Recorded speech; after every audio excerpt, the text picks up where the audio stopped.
Alrighty, we are back for round 2 in Start 8-4 with our green-white Nummy deck.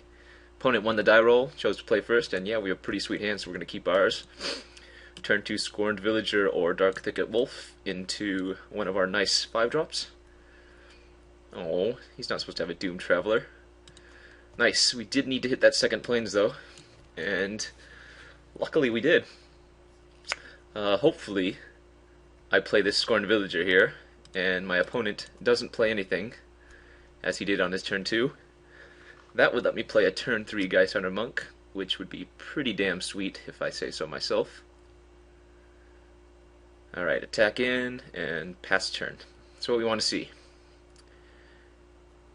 Oh, he didn't F6 though, he's got a spell. No, that's not fair. Oh, he doesn't have a spell!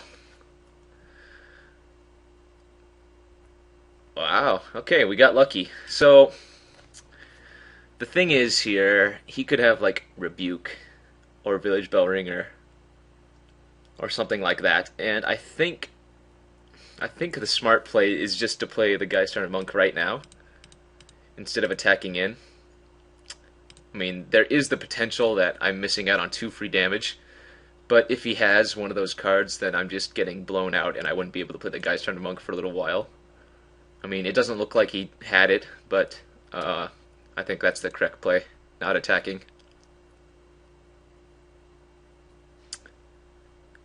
Alrighty, so now we can go ahead and attack in, and now that we have the Hollow Edge online, we can protect any of our guys pretty safely.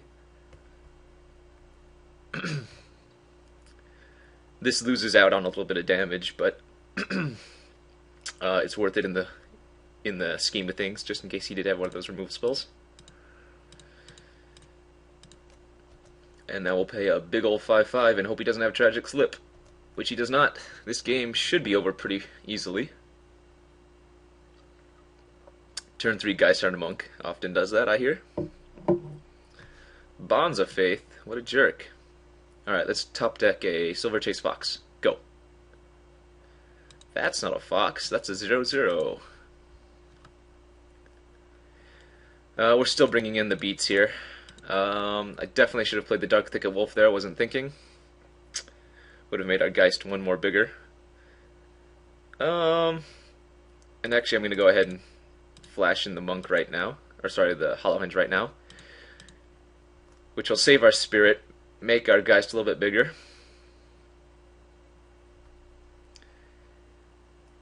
And not going to play the Dark Thicket Wolf just in case he has the Divine Reckoning. That'd be a little bit awkward. Wipe my board and leave him with the Spirit. He's pretty much dead here anyway. Yeah. Alrighty, so an easy game 1. Let's see, another black-white deck. Spare from Evil again could be good. But I think we're okay the way we are. We didn't really see too much out of him anyway. So we'll go ahead and just submit. See where this leaves us. It leaves us with a plainsless deck. But he mulliganed to 6. I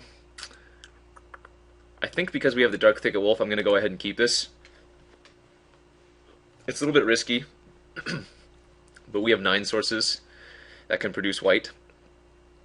And he might even be going to 5 here, it looks like. But yeah, so we're like 9, 18, 20, 36. Yeah, it's only like 25% to draw it the first turn, but we can always draw it in the next few turns. But of course we peel it off the top like clockwork. Uh-oh, he's going aggro on me here. Turn 1 Traveler, turn 1 Niblis. But we're going to go ahead and take care of that Niblis quite handily with our Prey Upon. Oh man, he is going balls to the wall. Alright, well, as long as we can survive his initial onslaught, we're going to be perfectly fine here. So the plan is to play the land, attack in for 2 because he will not block because we have the threat of activation. And then we can prey upon the Niblis and gather the townsfolk. pretty good to me.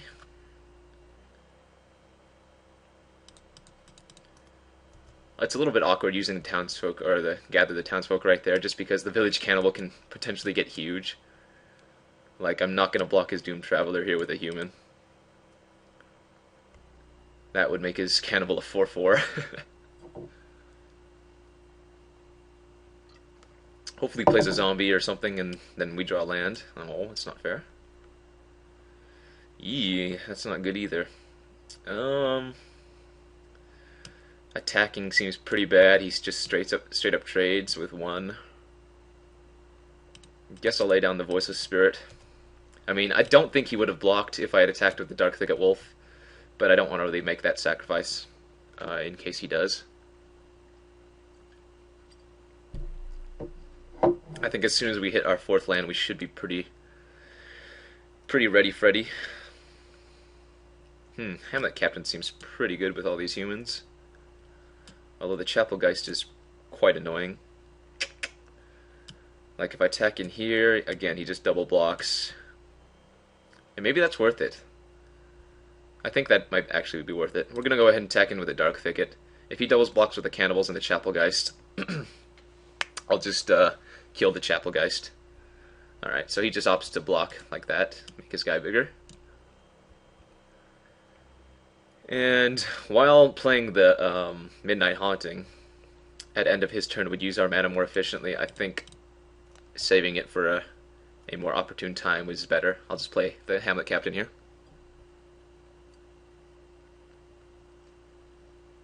Looks like he might have a trick. Nope.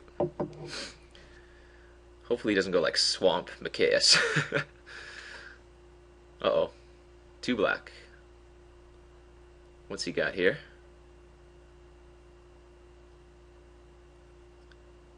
What did he do? Oh, Grave Purge. Okay.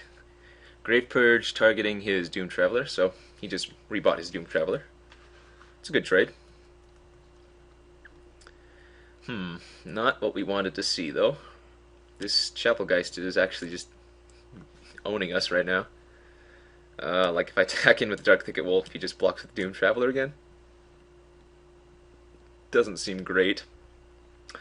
But I'm happy to take that trade if he wants to do that. I'm just going to follow this up with a Scorned Villager. That way I'll have the 4 mana for next turn.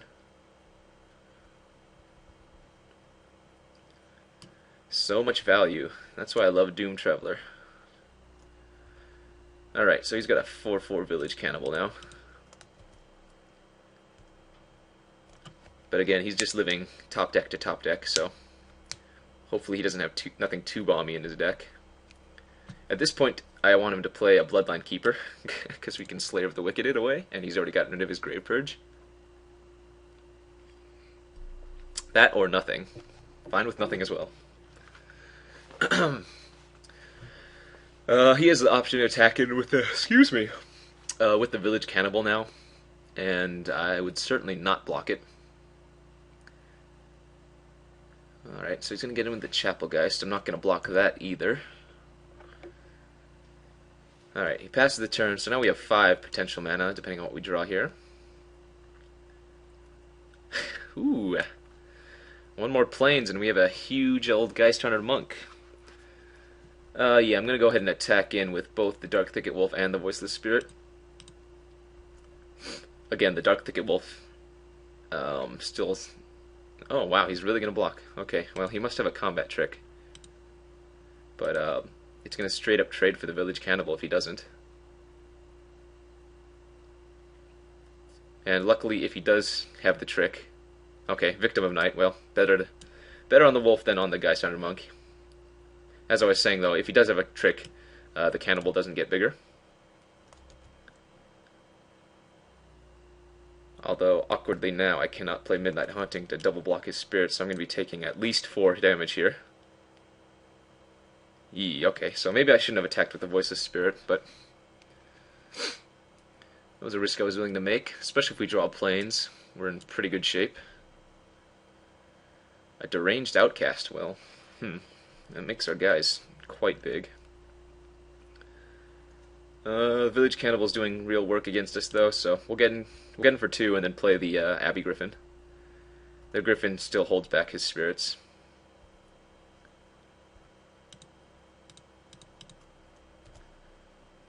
And I think as soon as we hit a plains, we're just golden. I mean, we can start unloading all these cards in our hand.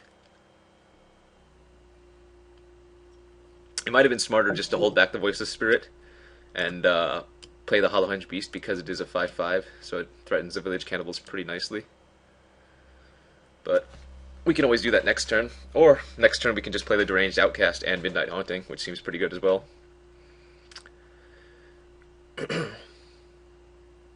So he attacks with the Fox. I think I'm not going to block all these creatures I want. Passes the turn. We drew a Plains though, so that's nice. I mean, I guess I could play the Deranged Outcast and attack with both my flyers. That makes his guy potentially huge, but it makes our flyers very huge as well. And that would also leave up enough mana to play the Midnight Haunting. But I think it's probably just best to get our bomb out there right now. That also develops our board with two flyers, as mentioned before. And he's already gotten rid of his Victim of Night, so we should be in a pretty good position here.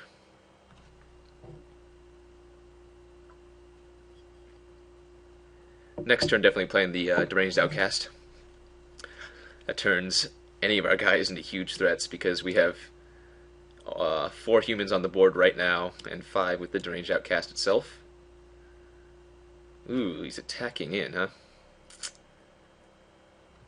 Alright, well, I'll go ahead and bite the bullet and chump with both Abbey Griffin and one of my spirits. I'm okay with him getting rid of a combat trick if he has one, or if he has nothing, then I'm perfectly fine taking the Abbey Griffin for the Chapelgeist.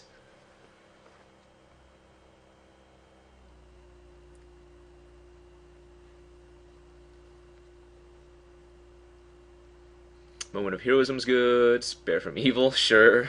Seems like you could have used that to a lot better of effect. You might have a Morbid ability, I guess. Oh, another Chapelgeist, sure. Fox of our own, eh? Okay, well, I'm going to play the Outcast first here.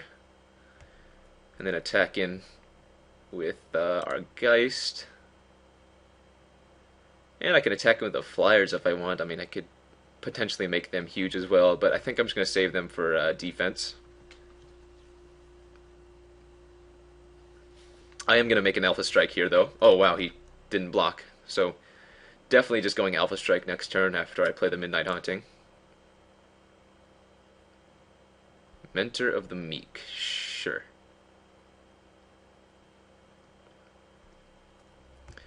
Alright, so he has 1, 2, 3, 4, 5, 6, 7 creatures.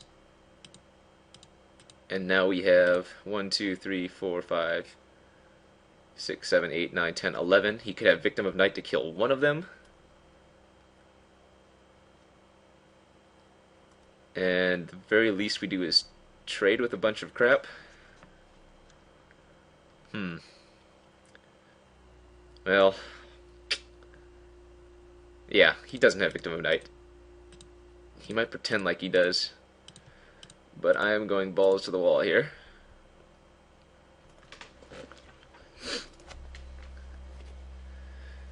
And again, he's going to have to do a lot of blocking. He might just be dead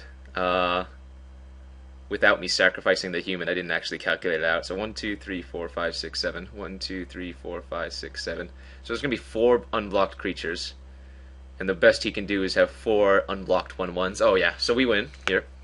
The best he can do is have 4 unblocked 1/1 flyers. And if that's the case, then I sack one of the humans to one of the flyers. If he kills it, then I just sack another to a different one, and that's still 5 damage.